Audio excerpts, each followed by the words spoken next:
నల్గొండ జిల్లా నకరికల్ వ్యవసాయ మార్కెట్ మోదినిగూడెం చందుపట్లి మంగళపల్లి గ్రామంలో PACCS ఐకేపీ ఆధ్వర్యంలో ఏర్పాటు చేసిన ధాన్యం కొనుగోలు కేంద్రాలను ఎమ్మెల్యే చిరుమూర్తి లింగయ్య ప్రారంభించారు. ప్రతి ఒక్క రైతు దగ్గర ధాన్యం కొనుగోలు చేయాలని ఎమ్మెల్యే మిల్లర్లకు సూచించారు.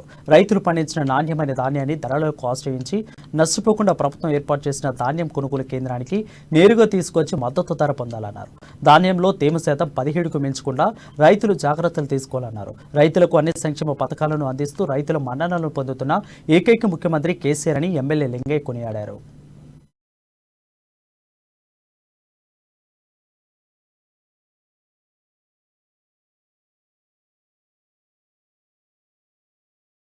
యాసంగి వరి ధాన్యాన్ని కొనుగోలు కార్యక్రమానికి ఎలాంటి ఇబ్బందులు లేకుండా కేంద్ర ప్రభుత్వం సహకరించకుండా గౌరవ ముఖ్యమంత్రి గారు పండించిన ప్రతి గింజను కొనుగోలు చేస్తామని చెప్పిన మాట ప్రకారం ఈరోజు యాసంగి వచ్చిన ప్రతి సీజన్ గింజను కూడా కొనుగోలు చేసే కార్యక్రమాన్ని శ్రీకారం చుట్టడం జరిగింది.